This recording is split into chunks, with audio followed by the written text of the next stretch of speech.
Good afternoon. Good. Just a quick, I suppose, after first match back, what were the highlights and lowlights for you, aside from maybe obviously a bit of rust in the performance? Well, from a set-piece point of view, Scrum was a positive. The lineup not as much so. Didn't exactly hit the ground running as far as that was concerned, but nothing we can't put right really, and some of the credit deservedly needs to be put on Munster as well with Omani causing us a little bit of problems. So it's not as if we didn't know about him as a threat. We just didn't go about it very well. That's all. And I suppose, how do you balance kind of finding a bit of cohesion with the obvious rotation you're going to have to encourage over the next week or so?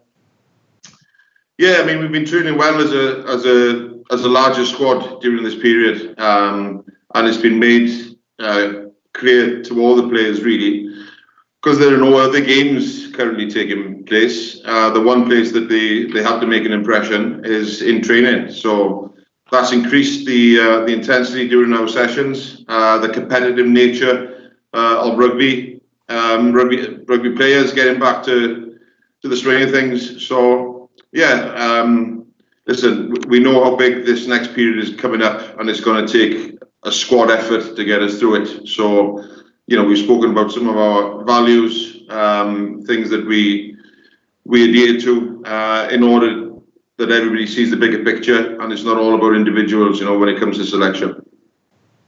Thanks, Robin. Robin Nash, Nate here from Virgin Media Television. You said it's going to be a squad effort. Will there be a lot of changes for this week's game, do you think?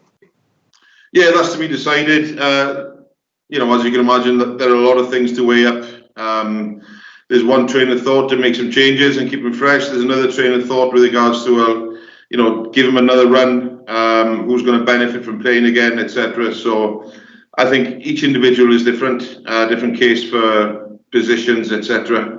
So listen, that's Leo's call, but with a relatively healthy bill of injuries from the weekend, so yeah, it should be good. Interesting chat regarding selection. And on Dan Leavy, he's increased his training involvement this week. What do you see? He won't be available for this weekend's game, but what do you see that timeline like for his return? Yeah, we're giving him an extra week, and then we'll see how he reacts. But he's bouncing around the place, literally.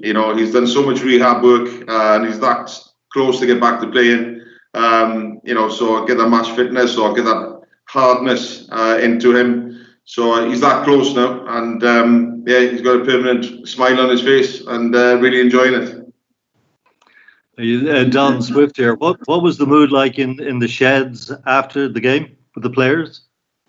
Well, because of the nature of the result, obviously we won, so there was nothing to get too down about. But it was a little bit mixed, to be honest with you. We weren't happy with the way that we finished off the game. We put ourselves under a little bit of pressure, and where we could have given ourselves a little bit more breathing space, especially on that 5 metre scrum on Munster's line. And I think that aligned with fatigue, I would say. I mean, from a management point of view, because of the nature of a late kick-off as well, days are relatively short from a training period here at UCD. So to go the whole day, being a little bit on edge in anticipation for the first game back, felt a little bit drained after that final whistle, really, and just glad to get back into the training shed, So again, that's something different emotionally, and that we've got to get used to as well as not only players but as coaches as well. Thanks, Robin. Justin Tracy from RT News. Robin, I'm not sure if there was an injury update issued yet, but what is the position after Saturday night's game? Yeah, so after Saturday, Dave Kearney was the only one really, and he'll have an assessment further this week, unavailable for selection for the Ulster game.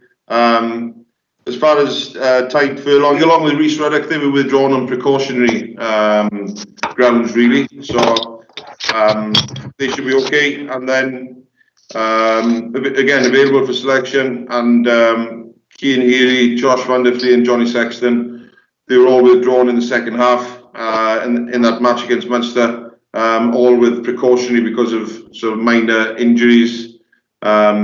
So they'll all be available for selection this week. It's just Dave Carney, you would say, is out of the picture for the weekend. What specifically, was it a hamstring, Robin, that he pulled? Yeah, it was a hamstring. So just going to be assessed further with regards to the degree of that injury there. Thank you. Robin, it's Pat McCarry here from Sports Show. You guys had a real battle there at the breakdown at the weekend, but one guy who kind of did a bit of damage to you was CJ Stander there. And considering that you guys might meet again in a semi-final again, what can you kind of do to kind of counteract that again? And just how important is this kind of the breakdown battle going to be? Yeah, it's very important. Obviously, Munster really committed a lot of numbers to the breakdown and made a little bit of a mess of it. So we were really unable to get our flow from an attacking point of view into the game. And that aligned with the referee's interpretations as well that we've got to get used to. I'm not being critical of the referee because he was playing his first game for 6 months, the same as everybody else was. And as we saw down in the Super Rugby down in New Zealand in particular, we saw the first couple of rounds where there was certainly a little bit of a bedding in going on from a player's point of view and from a refereeing point of view.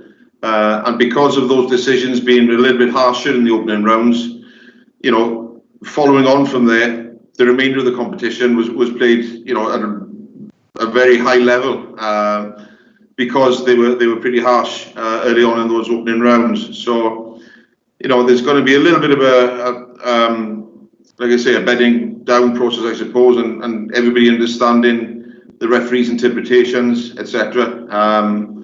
But listen, the nature of the game against Munster, we knew that they were going to be pretty physical at the breakdown in the contact area, and that's one area that we need to improve on. So we'll certainly look for an improvement in that area. On Saturday.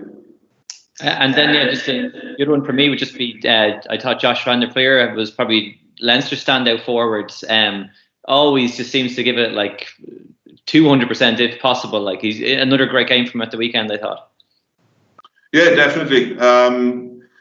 He definitely emptied the tank anyway, with regards to his work rate. And Josh is a very intelligent rugby player. He knows when to compete compete with the breakdown and to leave it alone, etc.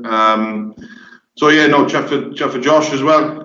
But as you say, the competitive nature of those two back rowers, because they've got a good understanding of each other, having played with each other, and the knowledge they have of each other as players, both squads, that definitely adds a little bit more to the fight. And if we do meet again in a couple of weeks, then I'm sure that'll be one to stable as well. Perfect. Thank you. Last couple of questions to the floor, please. Just quick one, Robin. Just on refereeing and how you're going to prep for that during the week, will there be any change in what you do, given sort of what you've seen over the weekend from a refereeing point of view? No, there'll be some feedback given both from the referee and from ourselves in order to gain a bit more clarity as to what he was seeing. And like I say, that was his first game for 6 months as well, so he's not going to get everything right, 100% of the time. And in fairness to Andrew, he's been with us in training sessions as well, so we've got a good insight into where they're coming from. So it's a learning process, bedding in process, a settling in, whatever you want to call it, with regards to getting on the same page in order to get that flow into the game. Just thinking back to those opening rounds in New Zealand, it was very stop-start. So the mere fact that they were not bringing in new rules, but different interpretations or what have you, with a view to speed up the game, they actually ended up slowing the game down because of the number of penalties they were given. By the end of it, the understanding was a lot better, and I think that'll be the case. I hope so. I'm sure it will be after the game on Saturday and the next one to come. Robin, I think there's a big contrast. Sorry, Robin, do you think there's a big contrast between Aotea Super Rugby now and Pro 14 Rugby? Yeah, I think there always has been. I think there's a different attitude, different mindset from players, coaches, and referees. If you talk to any player who's played in the Pro 14 and can compare with what it was like, they'll tell you that the different mindset, definitely. So it'd be good to sort of try and, it's a tough comparison to make, to be honest with you. Sure. But it's definitely different. The mindset and the attitude. We're not in control of the weather. That has a massive impact as well, but not all the time. Sometimes you can use it as an excuse. So it's definitely from an entertainment point of view. It's head and shoulders really up there, isn't it? It's a goal that any competition would like to get to with that entertaining brand of rugby. Robin, Jerry Curry here, Dublin City FM.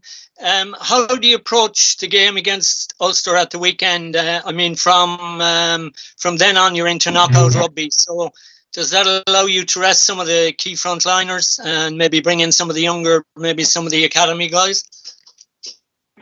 Yeah, that's up for discussion. Who's going to benefit from playing again and who's going to benefit from freshening up? There's only one game being played, but we're aware of potentially how many games that could lie ahead.